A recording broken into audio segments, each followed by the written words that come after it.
하나님 떠난 인간, 하나님을 거역하고 떠난 인간의 죄성과 하나님 떠난 인생의 파국적인 결말이 어떠한가를 우리는 보게 됩니다.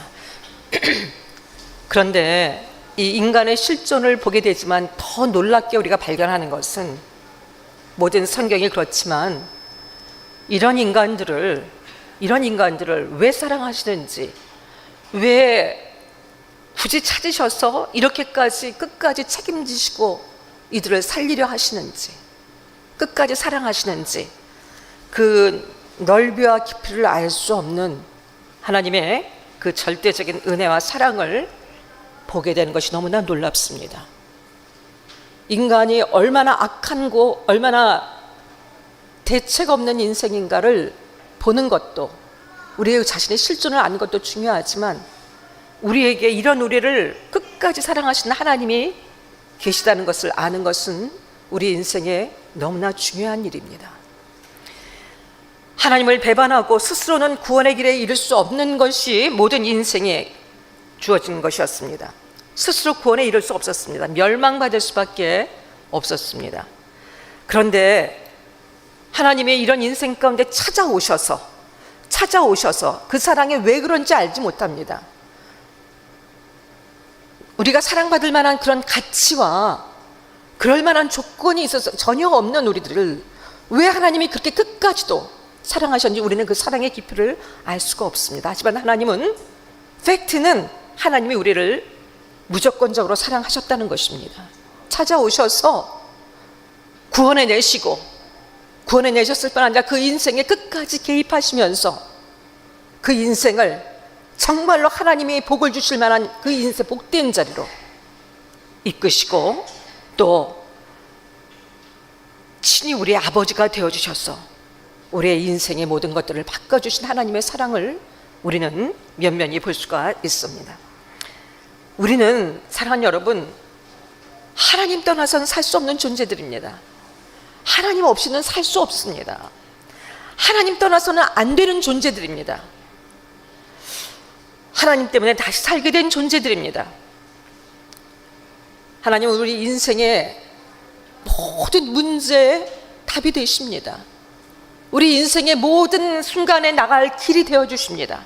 또한 우리의 안내자가 되어주시고, 한 번도 가보지 않은 이 인생길, 앞에 무엇이 있는지 알지 못하는 이 인생길 가운데 우리의 인도자가 되어주시고, 또한 수없이 많은 위험과 정말 무력한 인생 가운데 대처할 만한 어떤 방법도 없는 우리들에게 완전한 보호자가 되어주십니다. 저와 여러분의 보호자가 되어주십니다.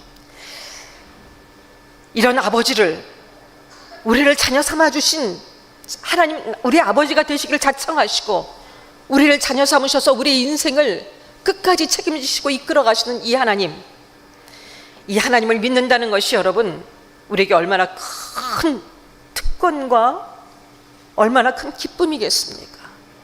얼마나 큰 특권과 기쁨입니까? 우리는 이런 구원받은 자로서의 특권을 갖고 있는 동시에, 그렇다면 우리는 이 구원받은 하나님의 자녀로서, 이 사랑을 입은 자들로서 여전히 우리의 인생은 하나님이 이끄시고 하나님이 개입하셔서 우리 인생을 이끌어 가시는데, 우리는 그러면은 어떻게 살아가야 하는 존재일까? 하나님은 우리가 어떤 인생을 살기를 원하실까? 마땅히 우리가 생각하고 삶 속에서 살아가야 할 삶의 내용일 것입니다. 하나님이 우리에게 가장 원하시는, 구원받은 우리들에게 가장 원하시는 것은 무엇일까요? 저와 여러분에게 가장 원하시는 것은 무엇일까요? 우리는 뭔가 하나님 앞에 큰일을 하는 사람, 아주 유용성이 있고 쓸모 있는 사람이 되어지는 것에 자꾸 포커스를 맞춥니다. 내가 어떤 일을 할 수 있는가? 하나님 앞에서 어떤 일을 행할 수 있는가? 그런데 하나님이 정말로 우리에게 원하시는 가장 중요한 근본적인 것은 우리 존재 자체의 변화입니다. 존재 자체의 변화라는 것은 가치관이 달라지는 삶을 살아가는 것. 다시 얘기해서 인간은 누구나 자기 중심성을 갖고 있는 자들입니다. 자기 중심적이고 자기 주도적입니다. 내가 옳고 내가 중심이 돼서 모든 것들을 판단하고 생각하고, 옳고 그름이 나의 기준 속에서 정해지고, 내가 사랑하고 사랑하지 않아야 될 대상이 나의 기준으로 정해집니다. 내가 무엇을 행할까 행하지 않을까가 모든 선택의 기준이 나의 자신의 판단과 경험과 사고 가운데 있습니다. 모든 사람들이 그렇습니다. 그러나 하나님을 믿고 구원받은 하나님의 백성은 바로 이 자기 중심성이 하나님 중심성으로 이제부터 더 이상은 내가 나의 삶의 주인 노릇하지 않고 나의 생명이 되시고 나의 삶 전부가 되신, 나의 삶을 책임지시는, 나의 삶을 조성하셨고 나의 삶을 책임지시고 나의 삶을 통하여 아무것도 아닌 나를 통하여 하나님의 놀라운 영광을 담을 그릇으로 만드시는 그 하나님의 그 뜻과 그 하나님 앞에 살아가는 것, 하나님 중심으로 모든 것들을 모든 관점으로 바라보고 하나님 중심, 하나님이 생각하시는 뜻, 하나님의 말씀을 기준으로 모든 것들을 선택하고 하나님 말씀이 나의 삶의 기준이 되어서 하나님이 이 일을 어떻게 생각하실까, 하나님이 이것을 어떻게 판단하실까, 무엇을 해야 하나님이 기뻐하실까, 이것이 바로 하나님 중심성의 삶이 되어지는 것입니다. 자기 중심성에서 하나님 중심성으로 옮겨진 것이 바로 그리스도인들의 삶입니다. 하나님은 바로 우리가 이런 가치관을 갖고 살아가기를 가장 원하십니다. 우리가 어떤 큰 일을 행하는 것이 아니라 어떤 위대한 업적을 갖고 하나님 앞에 그것을 대갖고 하나님 나 이런 사람입니다 얘기하는 것이 아니라, 하나님은 구원받았기에 죽을 수밖에 없는 그 자리에서 내가 새로운 생명 얻고 하나님 앞에 다시 한번 하나님의 자녀라는 놀라운 그 정체성을 부여받았기에 아버지의 뜻을 사모하고 기꺼이 자발적으로 그것이 나의 생명이고 그것이 나의 오늘 현실적인 모든 문제의 답이 되고 나의 힘이고 나의 능력이 되고 나의 삶의 전부가 되기에 마땅히 하나님 중심의 삶을 살아가는 것, 바로 그것이 우리가 살아가야 될 삶이고 하나님이 우리에게 가장 원하시는 것일 것입니다. 철저히 자기 중심을 갖고 있던 저희들이, 누구도 바꿀 수 없던 우리가 고집되고 완고했던 우리의 마음들이, 독선적이고 독단적이었던 우리가 절대로 흉내내지 못했던 그런 삶을 하나님 때문에, 구원받은 백성이기 때문에 그런 삶을 기꺼이 자발적으로 하나님 뜻에 순종하고 복종하고, 다시 얘기해서 하나님께 항복하는 것입니다. 항복이라는 것은 여러분, 그 세상이 얘기하는 그런 항복이 아니라 기쁨으로 자발적으로 하나님이 나의 삶의 주인이시고 하나님 뜻이 나의 전부입니다라는 것을 고백하며 자발적인 삶을 살아가는 거예요. 그 길이 나에겐 가장 유일한 삶의 길이고 그 길이 나에겐 가장 복입니다. 그것을 살아가는 것이 하나님 앞에 자발적으로 항복하고 살아가는 것. 사랑하는 여러분, 이것이 바로 하나님이 우리에게 가장 원하시는 삶이뿐만 아니라 우리가 살아가야 될 삶이 실제적인, 현실 속에서 실제적으로 살아가야 될 방식이 되어집니다. 우리가 복을 받을 수 있는 길, 우리가 이 땅에서 일어나는 모든 일들 속에서 모든 현실적인 문제들을 넉넉히 해결하고 모든 것들이 합력해 선이 되게 하고 끝까지 복된 삶을 살아갈 수 있는 유일한 길을 하나님이 우리에게 주셨는데, 바로 그것이 하나님이 우리를 다스리는 삶을 살아가는 것입니다. 하나님의 우리의 삶의 모든 내용을 채우시고 하나님이 우리 삶을 이끌어가게 하시는 것입니다. 하나님은 이것을 우리에게 가르치시고 이러한 삶을 살아가도록 끊임없이 우리에게 말씀하시고 우리 삶에 개입하십니다.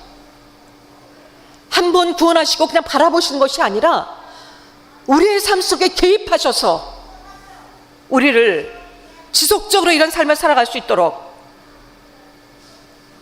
끝까지 포기하지 않고 우리를 만들어 가십니다.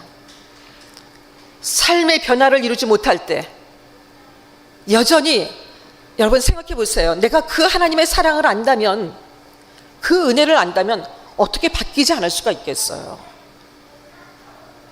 억지로가 아니라 그 사랑을 안다면 여러분, 내가 그동안 그토록 붙들고 왔던 것이 아무것도 아니라는 것을 알고 하나님으로 인하여 사는 삶이 어떤 것인 것을 한 번이라도 경험해 본 사람이라면은 마땅히 이 삶을 살아가는 것이 오히려 우리에게 축복이라는 것을 알게 되고 기쁨으로 살아가게 되어질 것입니다. 그러나 삶의 변화를 이루지 못할 때 우리는 고생을 자초하게 됩니다. 여전히 내가 무언가를 해서 내 인생을 채우고 책임지고자 하는 인생을 살아가고 간다면, 예수 믿는다고 얘기하고 예배 자리에 있지만 예수 믿고 30년 40년이 흐르고 성경을 훤하게 안다 할지라도 이 변화를 이루지 못하고 있다면, 하나님이 가장 원하시는 이 변화를 이루지 못하고 있다면, 여러분, 그것은 우리가 스스로가 고생을 자초하는 일입니다. 세월을 허송세월하는 일입니다. 절대로 하나님 떠난 삶은 죽도록 고생하는 길입니다. 하나님은 이렇게 우리를 고생하게 하더라도 반드시 포기하지 않고 끝까지 돌이키신 하나님이시기 때문입니다. 그것이 하나님 사랑이기 때문입니다. 이 존재 변화가 그러나 쉽지 않습니다. 여러분, 그냥 말씀 듣고 고개 끄덕끄덕하고 마음에 그렇지라고 깨달은 것으로 그치지 않습니다. 치열한 자기와의 싸움이 있어야 되고 세상에서의 거룩한 긴장감을 가지고 살아가야 합니다. 존재의 변화가 쉽지 않음을 보여주는 것이 대표적인 인생이 야곱의 인생입니다. 그로 인해서 이 존재 변화를 이루지 못해서 그렇게 고단한 인생을 살 수밖에 없었던 것이, 왜 그렇게 요셉의 인생이 고단할 수밖에 없었는지를 보여주는 대표적인 인물이 바로 야곱입니다.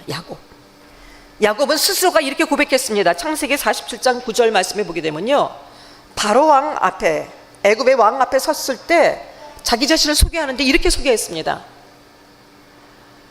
험악한 세월을 보냈나이다. 나의 나그네 길의 세월이 130년이나이다.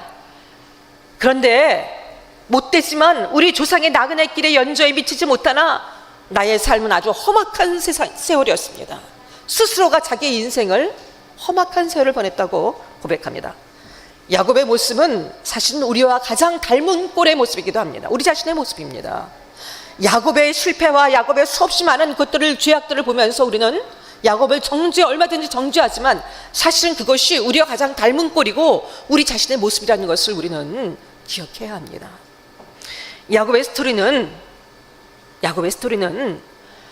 하나님께서 야곱이 어떤 사람이 되기를 원하셨는지, 하나님이 불러내시고 하나님의 사람으로 만드신 그 야곱을 하나님께서 야곱에게 어떤 인생을 원하셨는지, 하나님께서 이 야곱을 고치시고 바꾸시기 위해서 얼마나 수고하고 인내하셨는지,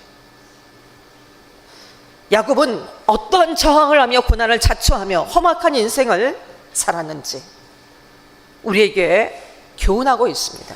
이 야곱의 이야기는 오늘 우리를 위한 이야기고 우리의 삶에 대한 하나님의 반문이십니다.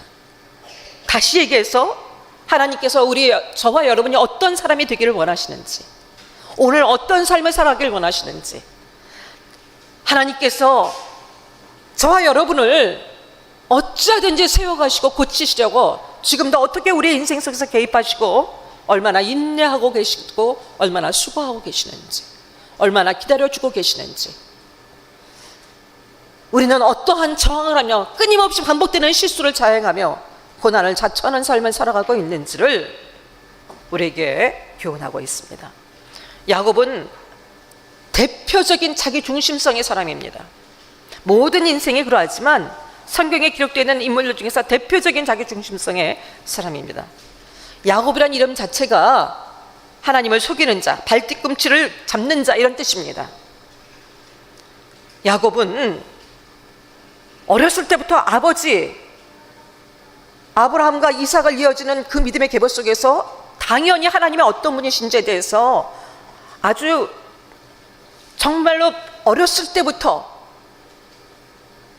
깊이 배워왔을 것이고 하나님에 대해서 들어왔을 것입니다. 나름대로 자기의 믿음이 있었습니다. 자기 믿음이 있었어요. 왜냐면요, 장자권을 사모했다는 것은 영적인 갈망이 그에게 있었다는 거예요.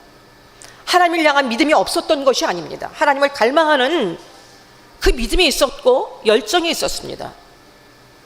그러나 문제는 하나님 자신의 인생을 자신의 힘과 노력으로, 자신이 할 수 있는 최선을 다해 열심을 다해서 자신의 인생을 스스로 세우고 모든 축복을 쟁취하려고 했던 것에 문제가 있습니다.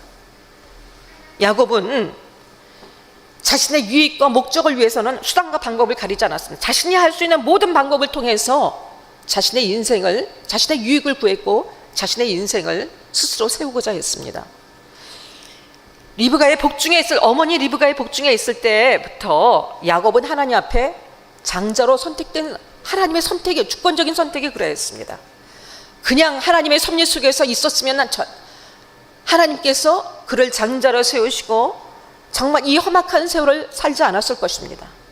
그러나 그는 스스로 형 에서에게서 팥죽 한 그릇으로 장자권을 뺏어 형을 속여서, 형을 속이고 아버지를 속여서 장자권을 뺏었습니다. 그것을 축복에 대한 갈망은 있었지만 그것을 자신이 쟁취할 수 있다는 생각 속에서 대표적인 자기중심성이에요. 그래서 그 장자권을 자기의 힘과 방법으로 택했습니다. 그리고서는 그 일 때문에 형 에서를 피해서 정말로 먼 길을 떠나서 도망에, 언제 돌아올지 모르는 도망의 길을 떠나게 됩니다. 사랑하는 어머니를 떠나고, 야곱은 이때 어머니를 떠나서 다시는 어머니를 보지 못합니다. 그 기가 막힌 마음에 스스로가 생각할 때도 얼마나 마음에 절망이 되고 미래는 보이지 않고 형 에서의 형의 그것을 추격을 피해서 도망하는 그의 발걸음이 얼마나 처량했을까요? 장자권을 받긴 했는데 실제적인 자기 상황 속에서의 삶은 현재도 장래도 보이지 않았습니다. 그런 야곱은, 여러분, 하나님의 축복을 받을 만한 사람이 아니었어요. 저와 여러분이 그렇게 생각하지 않습니까? 야곱은 하나님 앞에 벌을 받아 마땅하다는 우리에게 정죄감이 다 있어요. 그런데 너무나 놀라운 것은 이런 야곱에게 하나님이 다시 찾아오신다는 것입니다. 고향을 떠나서 빈 들에서 돌베개 하나 베고서 처량하게 자고 있는데 하나님이 야곱을 찾아주십니다. 도망가는 야곱을 찾아와서, 죄 짓고 도망가는 야곱을 찾아와서, 여러분, 죄를 지었다는 것은 하나님 앞에 떳떳하게 나갈 수 없다는 것을 뜻하는, 하나님과의 관계가 단절된 것을 의미하지 않습니까? 그런 야곱은 에서에게만 죄를 진 것이 아니라 하나님께 죄를 지은 거예요. 그런데 하나님이 그를 찾아오십니다. 찾아오셔서 베델에서 만나주십니다. 돌베개 베고 잤던 그 베델에서 만나주세요. 그리고 정말로 이해하지 못하도록 복을 약속해 주십니다. 뭘 잘했다고요? 책망받아서 마땅한데 오히려 복을 약속하시며 믿음을 더해 주십니다. 창세기 28장 15절 말씀, 우리 한 목소리로 같이 읽어보겠습니다. 내가 너와 함께 있어 내가 어디로 가든지 너를 지키며 너를 이끌어 이 땅으로 돌아오게 할지라. 내가 내게 허락한 것을 다 이루기까지 너를 떠나지 아니하리라 하신지라. 아멘. 여러분, 야곱은 이런 말씀을, 하나님 앞에 이런 약속을 받을 만한 어떤 자격도 없어요. 그런데 하나님은 야곱을 책망하시고 한번 대해서 정말 야곱이 부끄러워야 할 그 자리에서 하나님은 이렇게 놀랍게 다시 한번 믿음을 넣어주시고, 너는 복을 받을 자다.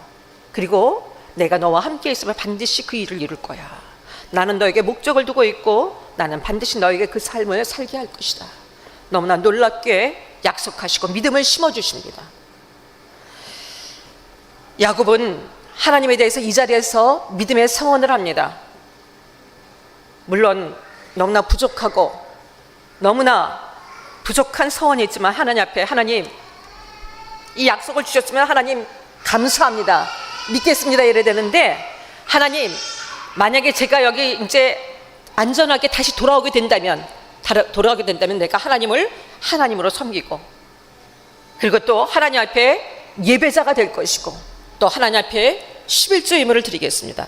다시 얘기해서 그 얘기는요, 하나님을 나의 하나님으로 섬기고 예배하는 예배자의 삶을 살아가겠습니다. 하나님만을 섬기며 살겠습니다. 이렇게 서원을 합니다. 이것은 불완전하고 부족한 서원이었지만, 이제까지 하나님을 갈망하고 복을 갈망했지만 하나님을 잘 알지 못했던 야곱이 하나님을 인격적으로 알게 된 첫 출발점이 된 시작점이었었어요. 비로소 하나님 앞고 비로소 인격적인 관계를 이제 맺기 시작하는 시발점이 된 것이 바로 이 자리였습니다. 하나님이 만나주셨기 때문입니다. 야곱에게 믿음을 넣어주신 하나님이 계셨고 그 야곱을 다시 한번 권면하시고 사랑한다고 복을 주신다고 약속하신 하나님이 계셨기 때문에 이것이 가능한 일이었습니다. 그래서 새로운 인생을 출발할 수 있었습니다. 우리에게도 여러분 그런 인생의 접점이 없습니까? 하나님의 그 은혜가 있으셨기 때문에 오늘 저희가 여기까지 올 수 있었던 거예요. 저와 여러분 모두가 인생의 그 굴곡진 인생 속에서 얼마든지 죄악으로 하나님을 떠나도 100번, 10,000번도 더 떠났고 넘어져서 일어나지 못했을 우리가 여기서 지금 여기까지 이르러서 하나님의 이름을 부르며 믿음을 하나님 앞에 간구하며 어쩌든지 하나님의 사람으로 살기를 원하는 이런 믿음을 고백하며 살아갈 수 있게 된 것은 우리 인생의 고비마다 하나님께서 우리를 찾아주셔서 우리에게 믿음을 넣어주시고 소망을 주시고 우리를 이끌어 주셨기 때문에 가능했던 일이었습니다. 야곱은 이런 상황 속에서 멀리 삼촌 라반의 집에 하란에 20년 동안 머물면서 하란에서 이 하란의 그 라반, 외삼촌 라반은 사실은 이 야곱보다 한 수 위에 속임에 능한 사람이었습니다. 하나님께서 우리를 훈련하실 때 사용하시는 방법 중에 하나입니다. 우리가 갖고 있는 그 고질적인 문제를 고치시기 위해서 하나님이 그보다 더한 사람에게 붙이셔서 훈련하고 하나님께서 만지시는 것을 우리는 경험하게 되었습니다. 자기보다 한 수위 삼촌 라반에게 붙여져서 20년 동안을 훈련받습니다. 그런데 그 20년의 세월 속에서 야곱은 믿음으로 출발했지만 변화를 이루지 못했습니다. 자기 중심성이 하나님 중심성으로 옮겨지는 이 훈련에 아직도 통과하지를 못했습니다. 그리고 하나님께서 다시 고향으로 베델로 돌아가라고 말씀하셔서 오다가 여러분 잘 아시는 32장 말씀에 야복강가에서 여전히 하나님을 신뢰하지 못하고 하나님이 동행하시는데도 불구하고 형 에서를 두려워해서 자신의 인간적인 방법으로 이 문제를 해결하려다가 야복강가에 홀로 앉아 씨름하는 그 내용을 여러분 아실 것입니다. 그 속에 있을 때 하나님께서는 야곱의 환도뼈를 부러뜨리셨습니다. 환도뼈를 부러뜨리셨다는 얘기는 아직도 이 긴 시간 속에서도 믿음의 출발을 했지만 아직도 변화를 이루지 못한 야곱의 이 환도뼈라는 것은 야곱의 자기 중심성을 얘기하는 거예요. 여전히 자기 고집과 자기 생각대로 자기 인생을 이끌어가고자 하는 그 고집을 하나님이 꺾으셨다는 것을 뜻합니다. 하나님이 부러뜨리셨습니다. 어떤 존재로 내가 살아가야 하는 존재인지를 야곱에게 가르쳐 주시기 위해서 환도뼈를 부러뜨리셨어요. 이런 여러 가지 일들 속에서 야곱은 하나님의 어떤 분이신지, 하나님이 무엇을 원하시는지 마땅히 알고 그 삶을 살아갔어야 합니다. 그러나 야곱은 오늘 말씀의 배경처럼 여전히 이 삶에서 벗어나지 못했습니다.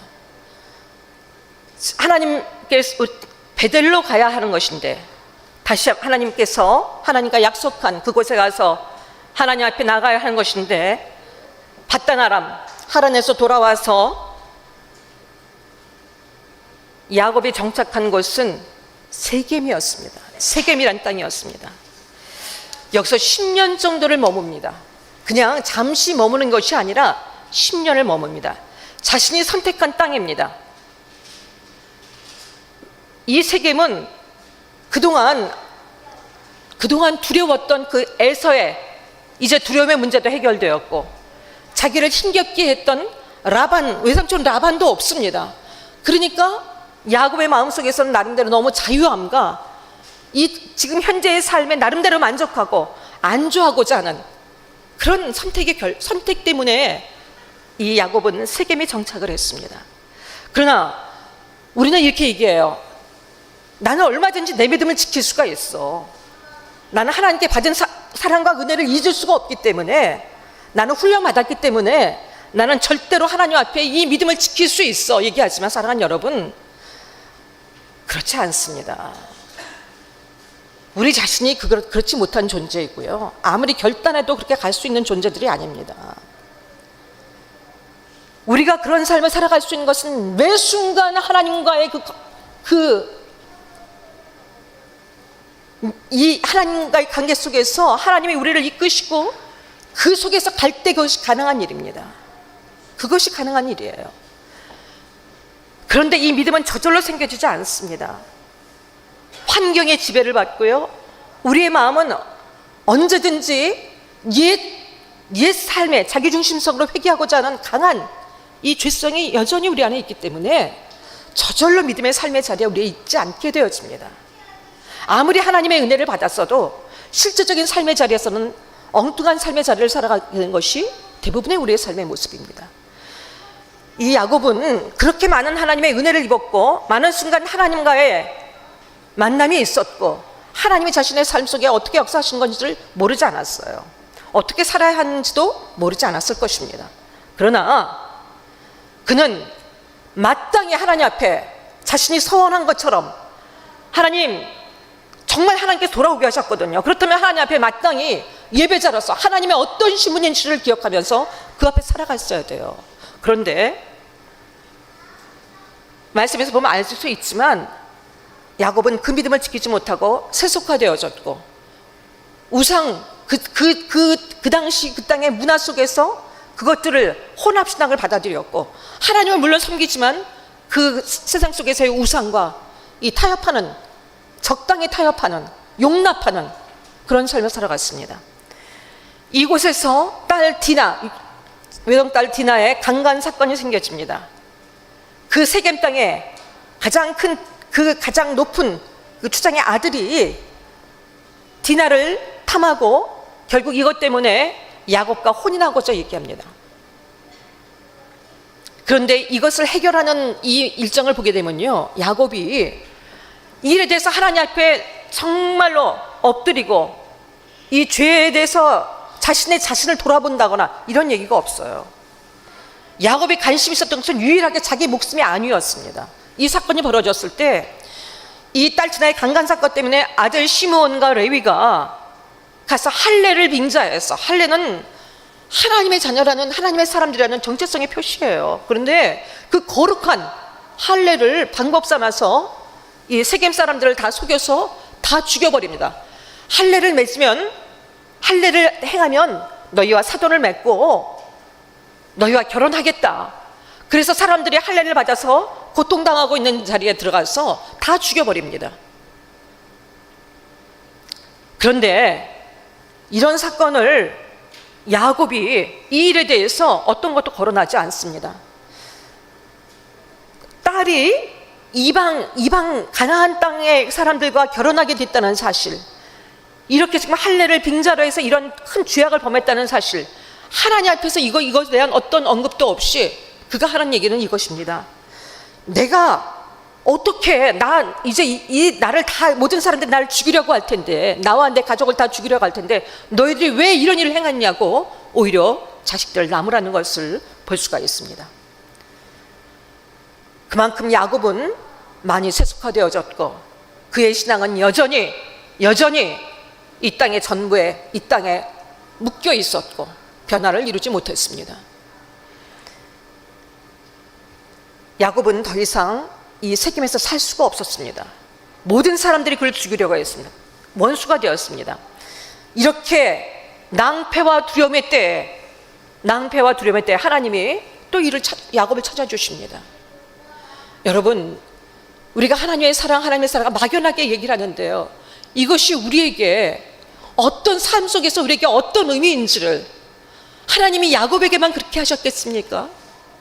하나님이 야곱에게만 아니라 오늘 우리의 삶 속에서도 이렇게 개입하시면서 우리의 삶을 이끌고 계신다는 것을 기억하셔야 합니다.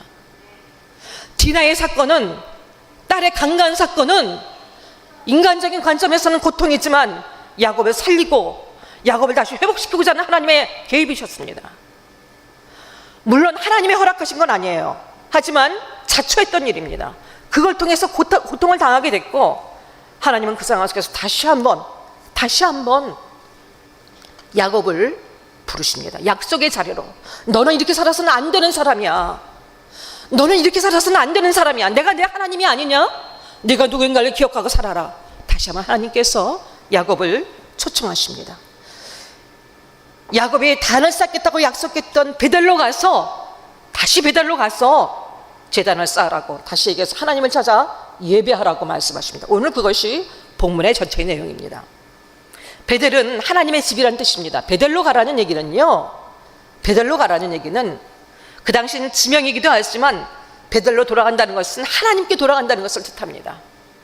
하나님께 절대 행복하고 하나님 앞에서의 삶을 살아가겠다는 것을 의미합니다. 하나님은 언제나 한 번도 야곱의 손을 놓으신 적이 없습니다.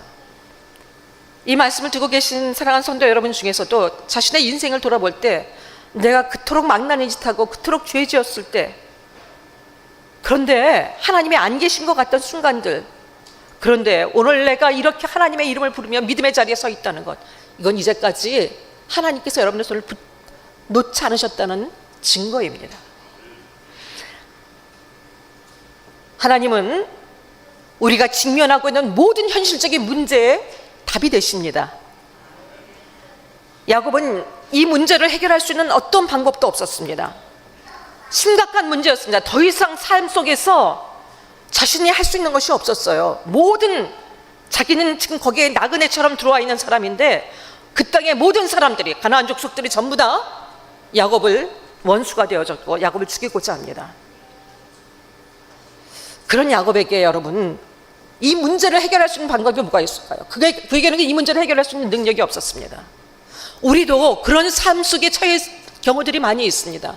우리가 해결할 수 없는 삶에 극단적인 문제 속에 처할 때가 많이 있습니다. 하지만 여러분, 오늘 하나님의 말씀은 우리에게 이런 상황에 있을 때 우리가 어떻게 해야 하는지를 다시 말씀해 주고 계세요. 이런 모든 문제들을 해결하고 앞으로 나갈 수 있는 길은, 살 수 있는 길은 다시 하나님께 돌이키는 것, 베들로 올라가는 것, 다시 하나님 앞에 엎드리는 것, 하나님을 전적으로 예배하나, 하나님이 아니면 안 된다는 고백을 하며 하나님의 도움을 청하는 자로 하나님께 항복하는 자가 되는 것, 하나님을 구하는 자가 되는 것, 바로 이것이 여러분 모든 현실적인 삶의 문제에 답이 된다는 것을 우리에게 말씀해 주고 계시는 거예요.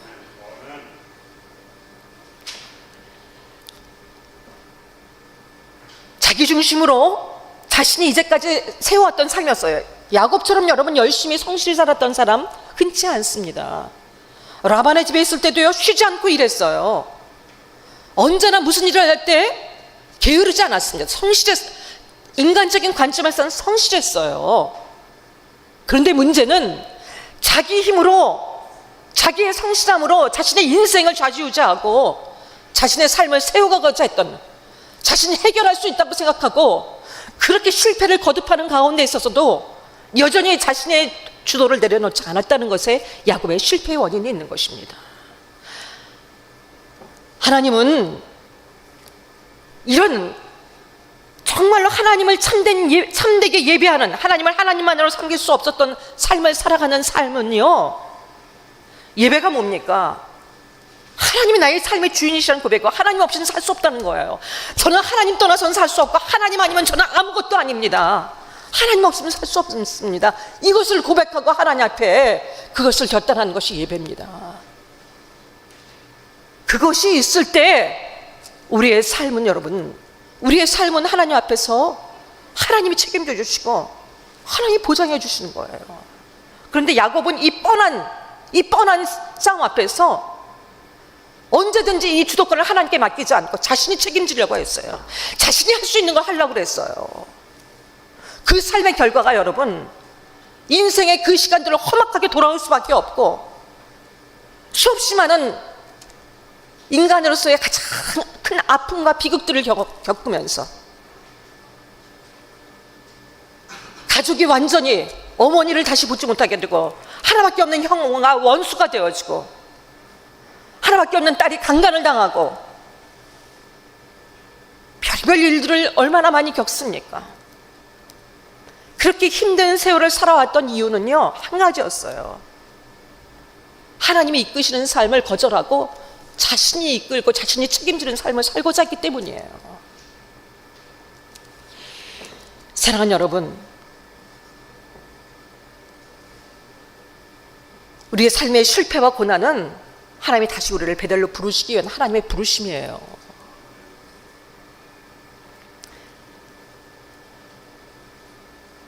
하나님을 떠난 삶, 여러분이 예배에 대해서 어떤 자세로 예배를 드리는지를 여러분 자신을 점검하시면 여러분의 신앙이 점검되실 것입니다. 여러분 하나님을 앞에 예배 드리지만 여러분, 하나님은 한 분 한 분의 예배를 받으세요. 똑같지 않습니다. 당연히 하나님이 아니면 저는 안 됩니다. 기쁜 지금 형통화도 하나님 은혜가 너무 감사하고 하나님 아니면 안 됩니다. 이것이 있어야 되고요. 너무 큰 고통 가운데 있고 절망 가운데 있어도 하나님이 계셔서 하나님만이 나의 도움이십니다. 하나님만이 너의 도움이시고 하나님이 계셔서 감사합니다. 하나님을 기대하고 맡깁니다. 여러분, 하나님 아니면 저 죽습니다. 하나님. 이 고백과 간절함이, 하나님을 향한 간절한 갈망이, 또 하나님 앞에 이렇게 부를 수 있고 하나님을 부를 수 있고 믿음으로 설 수 있게 하신 하나님의 은혜에 대한 감격이 예배 때마다 여러분에게 있으셔야 돼요. 예배가 습관이 되어져서는 안 됩니다. 주일이 됐으니까, 수요일이 됐으니까, 금요일이 됐으니까 예배에 가서 예배를 가지 않으면 한 주간 왠지 찜찜하고 부적처럼 예배에 빠지면 하나님이 나를 벌 주실까 봐. 여러분, 예배는 하나님을 깊이 경험하고 만나는 것이에요. 예배를 통해서 우리는 새로운 삶의 용기를 얻습니다. 새로운 믿음의 결단을 하게 됩니다. 새로운 삶의 방향을 설정할 수 있게 돼요. 어두웠던 우리 눈에 비늘을 벗기게 되고 우리가 어떻게 살아가야 될 존재인지를 다시 한번 정돈하는 것이 예배입니다. 예배 속에서 하나님이 역사하고 계시고 성령께서 여러분 한 분 한 분 마음을 터치하고 계시고 새 힘을 불어넣어 주시고 치유하시고 말씀하시고 역사하고 계신 것이 바로 예배예요.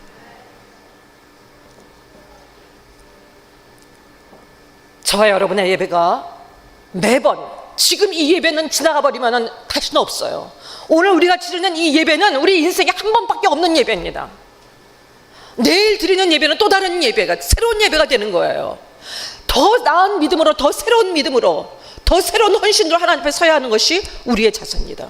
오늘 우리는 우리가 할 수 있는 최선을 다해서 하나님을 향한 집중력을 가지고 사랑을 가지고 이 예배에 임해야 할 것입니다.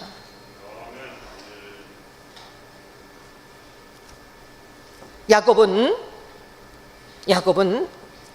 이 예배의 회복이 자신의 인생의 회복이라는 것을 받아들였습니다. 그렇습니다. 예배의 회복은 여러분 삶의 회복이에요. 다시 말씀드립니다.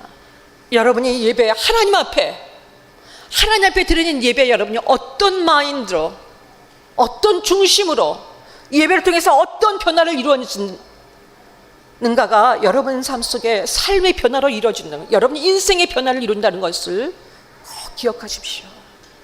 하나님은 여러분의 상황과 환경을 바꾸시고 회복시키기 전에 먼저 우리를 먼저 바꾸시고 우리의 심령을 회복시키고 하나님과의 관계를 회복시키신다는 것을 기억하셔야 돼요. 하나님께 냉랭한데, 하나님에 대해서 냉랭하고 하나님에 대한 갈망이 없는데 우리의 삶 속에 변화가 있다, 그것이 없는, 삶의 변화가 없는데도 우리의 삶에 뭔가 잘 된다, 여러분 그것은 하나님의 축복이 아니에요. 하나님은 어떻게 하는 것만이 우리를 살리실 수 있는 것을 알기 때문에, 이 길 외에는 없는 것을 아시기 때문에 절대로 다른 길을 허락하시지 않습니다. 고통의 자리에 두셔서라도 우리의 관점을 바꾸시고 우리 중심을 바꿔내신 하나님이세요. 하나님은 절대 이 일을 포기하지 않으실 것입니다. 야곱은 지금 하나님 말씀하신 대로 길을 떠나라고 말씀하시는 하나님 다시 찾아오셔서 이 자리에서 다시 한번 약속을 말씀하셔요. 여러분, 하나님께서 다시 베델로 올라가라고 말씀하십니다. 이 말씀에 순종하기 위해서는 지금 이 길을 떠났다가 언제 어디서 주둔서도 모르게 죽임을 당할지 모르는 모든 사람들이 적이잖아요. 너무 큰 위험이 있는 거예요. 그런데 전에 같으면 야곱이 이런저런 방책을 세웠을 텐데 즉시 순종합니다. 즉시 순종하고 온 집안을 예배자로 준비시킵니다. 오늘 2절 4절 말씀에 보게 되면요, 야곱이 그동안 어떻게 살아왔는지를 볼 수 있는 거예요.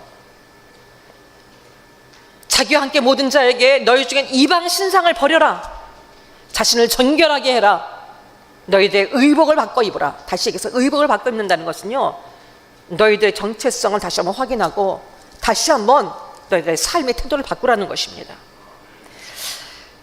하나님의 사람으로 살겠다는 결단입니다.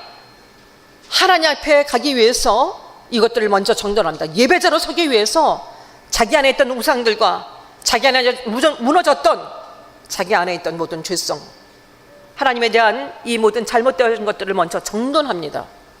그만큼 야곱의 삶은, 현실의 삶은 믿음의 자리가 아니었다는 것을 우리가 볼 수가 있어요.